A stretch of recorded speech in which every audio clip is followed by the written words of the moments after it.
नमस्कार दोस्तों, स्वागत है आपका A to Z स्टोरीज अद्भुत ऑफिशियल पर। साधु संत फकीर गुरु रहबरों की सदा ही जय जयकार। जब तंदुल नगरी में जाकर ताकीनाग और नरसिंह पांडे वो योजना जो गोगा वीर जी महाराज और उनके नीले घोड़े ने बनाई थी, उस योजना के अनुसार चलने लगे, तो जब रानी शरीयल को डस लिया गया ताकीनाग ने, तो उस वक्त राजा सिंधा सिंह परेशान हुए, रानी सिरोंजा परेशान हुई। तो नरसिंह पांडे जो बागी का रूप धारण किए हुए थे, तो उन्होंने 2 वचन लिए उनकी बेटी को जीवित करने के लिए। और वो दोनों वचन जो थे कि आपकी मनचाही वस्तु के जो भी आपकी इच्छा अनुसार होगी वो हम आपको देंगे, वो राजा सिंधा सिंह ने कबूल कर ली।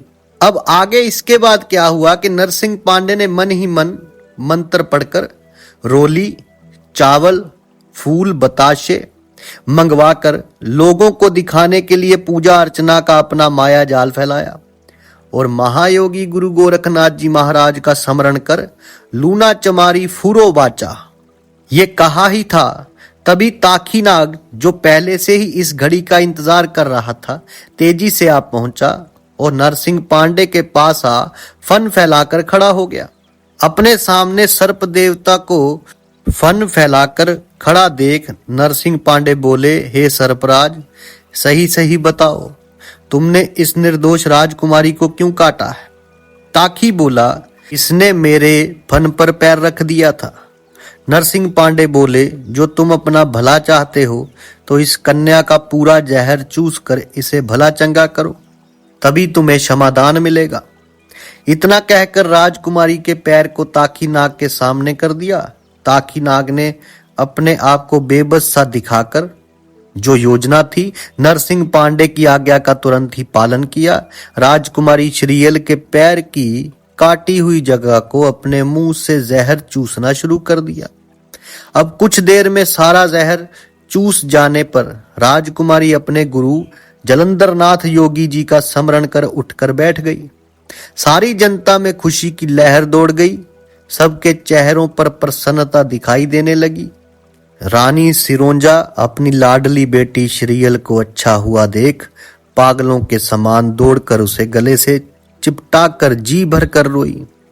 मेरी बेटी योगी जलंधरनाथ जी की कृपा से ही भली चंगी हुई है, इसके मरने में कसर ही क्या रह गई थी, इसका तो दूसरा जन्म हुआ है।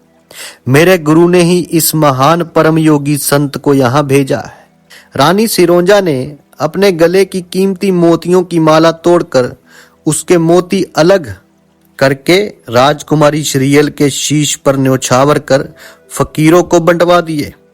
जनता ने खूब खुश होकर नारे लगाने शुरू कर दिए। कोई शिव शंकर भगवान जी महाराज की जय बोलता, तो कोई श्री राम भगवान की, कोई कृष्ण जी की जय बोलता, तो कोई सत्यनारायण स्वामी जी की, कोई महायोगी गुरु गोरखनाथ जी महाराज की जय जय करता, तो कोई जलंधरनाथ योगी की। बहुतों ने तो गंगा माई की जय बोल बोलकर आसमान ही में गर्जना पहुंचा दी। अब महाराजा सिंधा सिंह तो नरसिंह पांडे की विद्या की तारीफ के पुल बंद कर ही दोहरे हुए जा रहे थे। वे नरसिंह पांडे और महारानी सिरोंजा को अपने साथ बग्गी में बिठाकर अपने महल को रवाना हो गए। राजकुमारी शरीयल अपनी सभी सखी सहेलियों के साथ डोले में हंसी खुशी जा बैठी। आगे आगे राजा सिंधा सिंह की बग्गी जा रही थी और पीछे पीछे राजकुमारी शरीयल का डोला। उसके पीछे नगर की सारी जनता भी हंसी खुशी अपने घर जा ही थी। जब बग्गी राजमहल के दरवाजे पर पहुंच गई, तब राजा सिंधा सिंह ने बग्गी से उतरकर एक लोटा गंगा जल का मंगवाकर और नरसिंह पांडे को उच्च आसन पर विराजमान कर गंगा जल से उनके दोनों चरण धोए।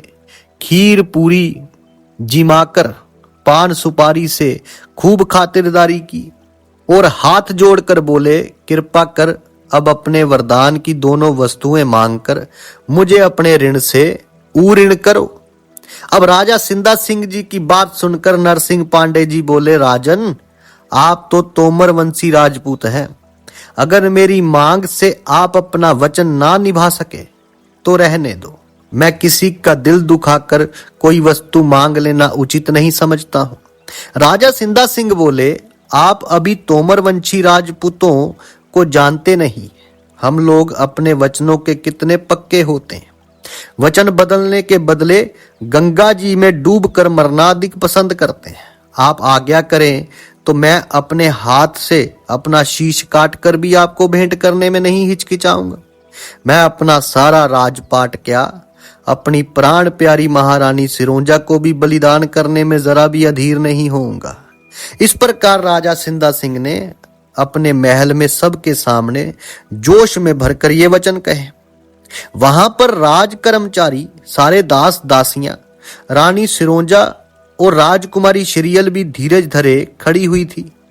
जब राजा सिंधा सिंह को जोशीले शब्दों में भाषण देते सुना, तब नरसिंह पांडे बोले, राजा साहब, आप मुझे बार बार वचन मांगने पर जोर दे रहे हैं, तो मुझे पहला वरदान ये दें, पहला वचन अपना ये पूरा करें कि आप अपनी कन्या श्रीयल का विवाह आमेर राज्य में ना करके बागड़ प्रांत के ददरेवा नगर निवासी राजकुमार गोगावीर जी महाराज के संग करना स्वीकार करें। जहां से आपने सगाई वापस मंगवा ली थी, वहीं दोबारा लगन तरीका भिजवा दीजिए।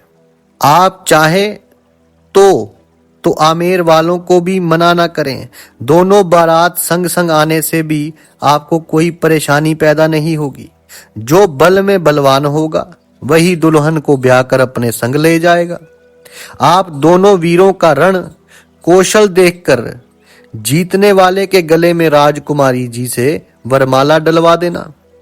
अब नरसिंह पांडे जी के वचन और बागड़ देश का नाम सुनते ही राजा सिंधा सिंह सिर से पैर तक तिलमिला उठा, परंतु सारे नगर के सामने वचनबद्ध होने के कारण उनकी ना करने की हिम्मत नहीं पड़ी और बागड़ लगन भेजना स्वीकार कर लिया, जिसे देख दोनों माँ बेटी और अपने मन ही मन अति प्रसन्न हो धीरज धरकर चुपचाप बैठी गुरु जलंधर नाथ जी योगी महाराज का भजन करती रहीं। इधर राजा सिंधा सिंह बोले, अब दूसरा वरदान भी हाथ के हाथ मांगकर मेरी छुट्टी करो। नरसिंह पांडे बोले, राजन, अधीर क्यों होते हो? ना मैं यहां से कहीं जा रहा हूं, ना आप। जब मुनासिब समझूंगा मांग लूंगा। अभी मेरी धरोहर अपने पास ही जमा रहने दो। अभी तो हम यहीं रहकर आपकी राजकुमारी की देखभाल करेंगे, कहीं जहर दूसरा वार न कर बैठे। इतना सुन राजा सिंधा सिंह काफी बेचैन हो गए और फिर कुछ सोचते हुए धीरज धर अपने दरबार में पहुंचे। राजा सिंधा सिंह के दरबार में चले जाने के बाद जनता भी अपने अपने घरों को चली गई। अपनी सखी सहेलियों को विदा कर राजकुमारी श्रीयल खुशी मनाकर गाने लगी, ये सब माया प्राणपति की, जो गुरु गोरखनाथ महाराज का चेला कैसा चमत्कार दिखलावे, मतलब कारण वे अलबेला।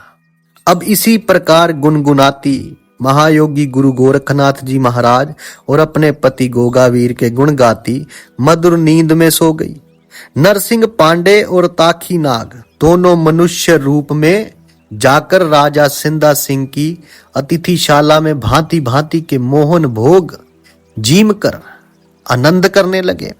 वहीं तख्त पर जहां गद्दे तकिए लगे थे, महायोगी गुरु गोरखनाथ जी के गुण गाते नहीं अधाते थे। इधर राजा सिंधा सिंह अपने मंत्रीगण वे रानी से सलाह मशवरा कर रात्रि व्यतीत होने पर बागड़ देश लगन पात्रिका भेजने के प्रबंध में लग गए।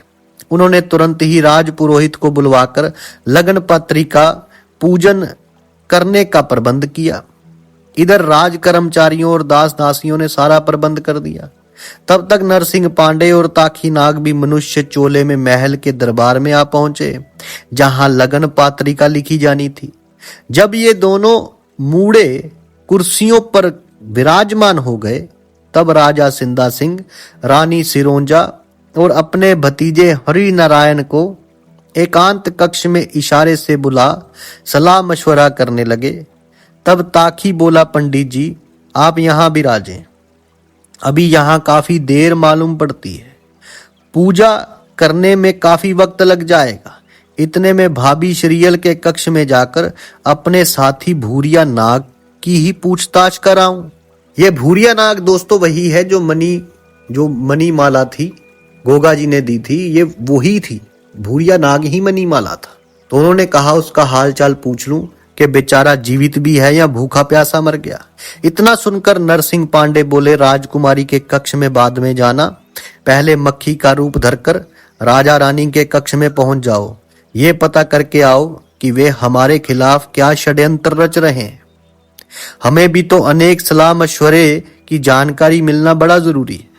तब ताकीनाग ने उसी समय मंत्र जप कर राजा वासुकी को याद किया और महायोगी गुरु गोरखनाथ जी महाराज का ध्यान कर तुरंत अपना भेष मक्खी का बना डाला। क्योंकि जो ताकीनाग वो इच्छाधारी थे तो किसी भी रूप को धारण कर लेते थे। तो मक्खी का रूप बना डाला और उड़कर वहां जा पहुंचा जहां राजा सिंधा सिंह, उनका भतीजा हरिनारायण और रानी सिरोंजा विराजमान थे। ताकीनाग आराम से उनके सामने ही दीवार पर चिपक कर बैठ गया। अब वहां पर उन्होंने क्या बातें सुनी। अभी भी राजा सिंधा सिंह धोखा ही करने जा रहे थे गोगा जाहरवीर जी से। अब आगे क्या बात होती है, किस प्रकार वो सगाई में दिक्कत करने की फिर से सोच रहे थे, ये आपसे साझा करेंगे अगली वीडियो में। तब तक के लिए आप सबका धन्यवाद। आप सबके भीतर बसे उस परमात्मा को मेरा प्रणाम। साधु संत फकीर गुरु रहबरों की सदा ही जय जयकार। अड़क निरंजन।